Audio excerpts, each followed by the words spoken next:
So, dry lining, if you have an extension or something like that and you want to do your ceiling, you'd probably put insulation in the gaps, but this has got underfloor heating, so it's not going to need any insulation. Tools you'll need is a tape measure, a pencil, some sort of screw gun, a pad saw, or just an old saw.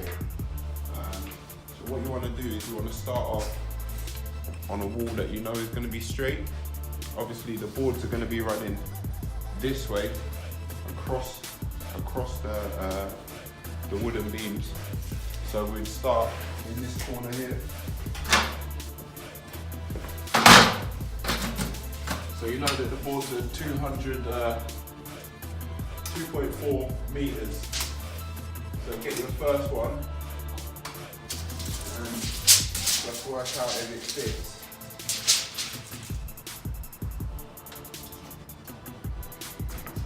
So we've got 210, 233, 233. What you do, very simple. So you also need one of these, a knife. So you just mark your 233, which is there. What you want to do is get your knife there like that. Hold it on the mark that you just made. With your other fingers, squeeze it, and then just run it along. It doesn't have to be, you don't have to press too hard. You can just do it nice and smooth for the first run. Like that. And then just snap it off and cut it from behind. What I have is these two pieces of wood. We call these dead men or props. So what you want to do is you want to stick your props in here and one in here. Clear a bit of room for yourself. Might be a good idea.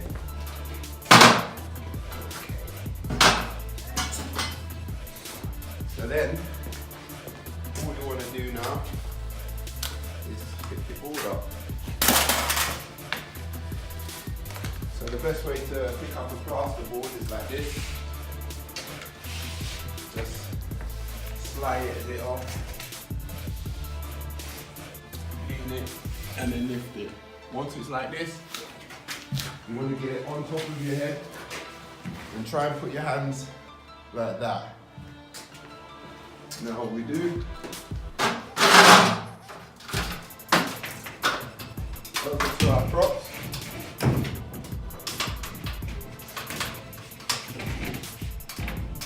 With one hand, just hold it up. With the other hand, you get one of your props in,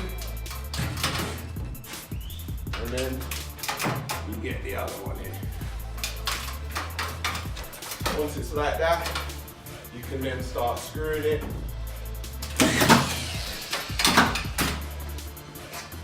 Just check. It's all nice and square.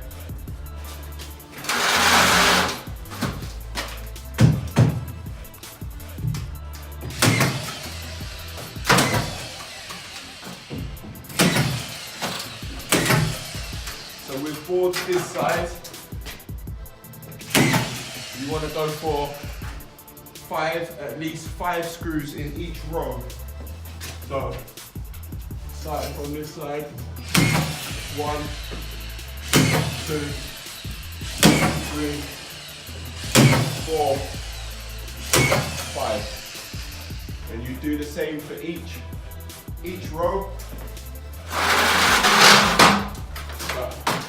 Just for the purpose of this exercise, I'm just going to do one more row.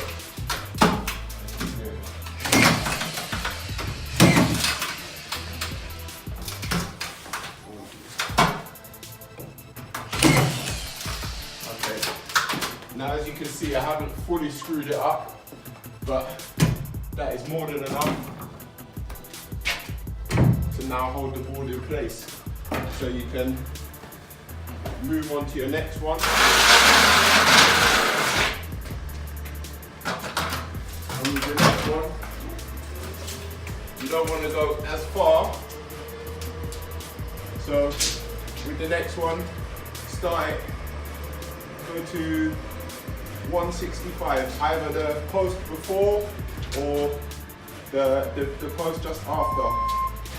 So this is 165. So then go back to your boards once again. 165. You can even just keep your knife there. Slide the tape measure underneath. Make sure with these two fingers, come on in a minute, Daniel. Come on this side, Daniel. Make sure that with these two fingers that you grip the tape measure tight so it doesn't slip and your length will stay the same throughout the whole width. When you're doing, the last cut was quite small, so you have to do it quite deep. When it's quite a wider cut, the board will tend to snap a lot more easier. So just that light cut, and then just pull it from behind. And there you go. So now, let's just get our props in place for the next board. We'll get one there, and we'll get one here. Get the bench in the right place. And then just pick up your board. Straight onto the head, straight onto the bench. Okay, now once it's up here, you want to slide it in so it's nice and tight against this one. And you want to get it nice and tight to the wall.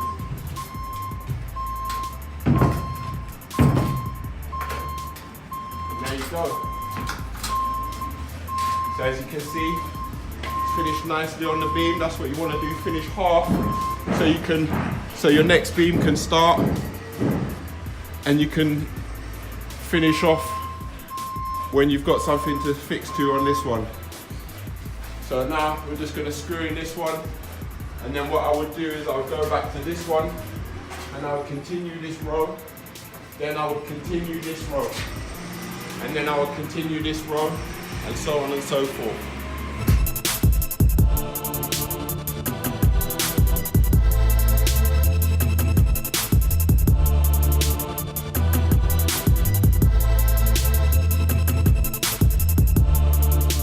Okay, so now we've got this section done. We're gonna put in this piece here, which is gonna be quite difficult. It's gonna take a lot of measurements. So I'm gonna teach you how to do that. The first measurement you wanna take is from the end of the room to the corner of this board, which is 139 exactly. And you don't wanna go exactly because you wanna leave a little bit of space just to play with. Little bit of room. So let's go 138. So we go 138 on this one. 138.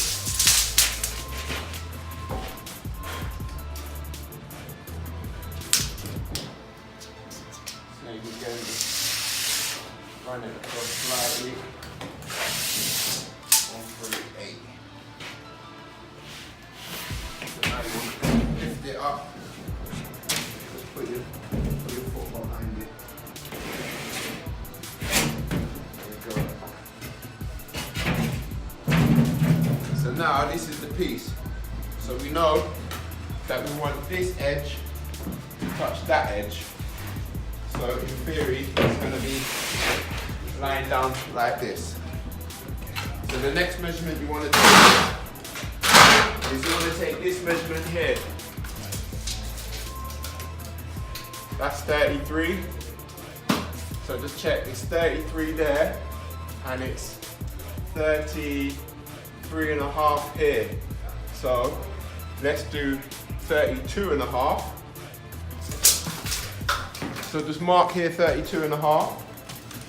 In this corner, 32.5. Next thing you want to do is you want to take this measurement here to the brick, and you want to go just past the brick. So you want to go 43. So on this measurement, we're going 43. So now we've got 27 to 43. So there we go. But obviously that's not finished now. So now what we need to do is we need to get the next bit. So the next bit is to here. And that would be 50. So now what you want to do, from this mark that you made here, you want to go 50. 50. And now follow the line from here to the 50.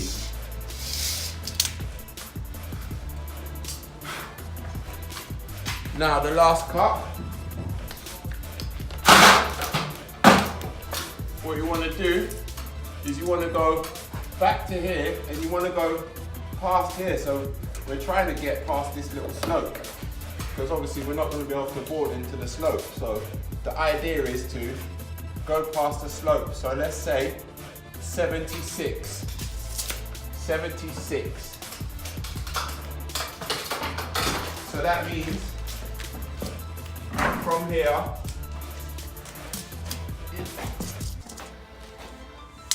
from here, this last mark that we made goes 76.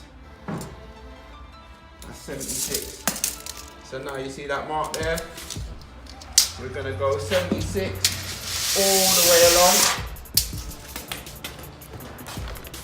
And then this mark, we're gonna bring that to the 76 mark.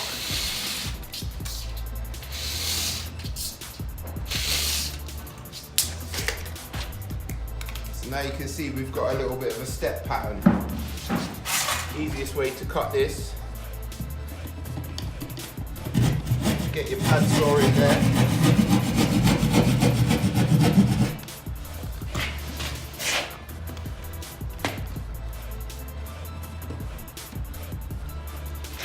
For the longer cuts, actually, I like to use a normal saw. It doesn't have to be sharp, it can be quite blunt. It'll go through the plasterboard very easy.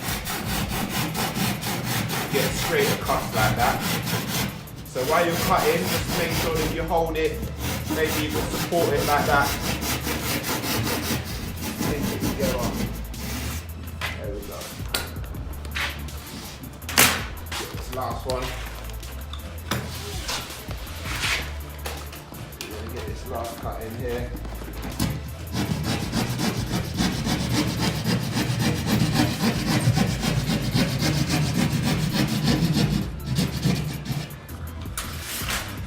Now, once it's like that, just lift it up. Lift it up. And where this line is here, just put your hand behind and give it a little pat. Like that. Pat on the back. Give yourself a pat on the back. Just cut it off like that. You do get waste. Sometimes you do get broken boards, but hopefully this should fit.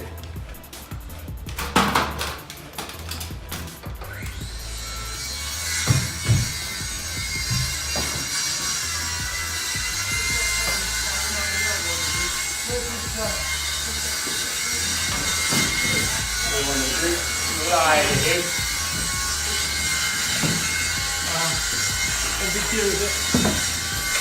And there you go.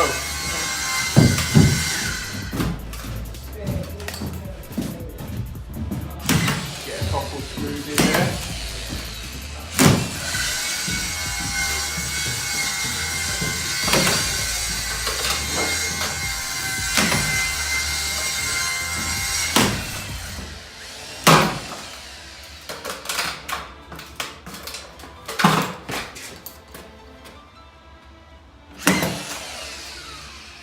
And there you go.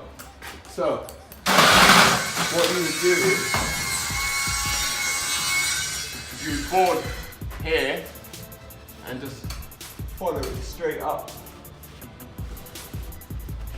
Follow it straight up into there, and then just pull this bit down, board a little bit in here, so you got a little lip.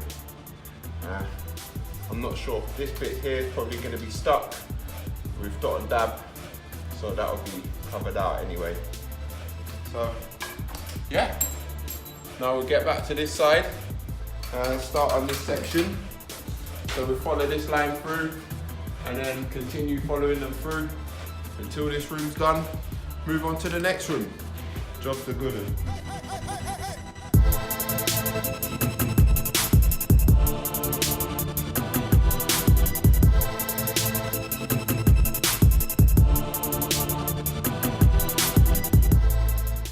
So as you can see, we've got the majority of the room done. But as this section here is going to be the kitchen, they're going to build a bulkhead, what's called a bulkhead. Come around here and then line it up here. Just going to go like that. It's going to come down about 10 or 15 centimeters. So the ceiling in this section will be 15 centimeters lower than this section here. And that's for the extractor fans and all of the other stuff. So while that's waiting to be put in, I'm going to move on to the next room. The next biggest downstairs room, which is this one. Then after that, I'll work my way through the corridor and the cupboards in the corridor and the downstairs toilet. Hopefully by which time the bulkhead in this room will be finished and I can come and finish this. So my plan is to get the majority of this floor ceiling on by the end of today. So when you start to dry line a room like this, this is going to be tacked. This is going to be stuck on this side.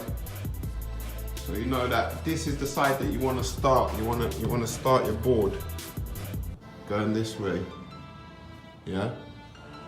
Or as this room is very tight and it will probably only be the length of one board, you want to get this the closest.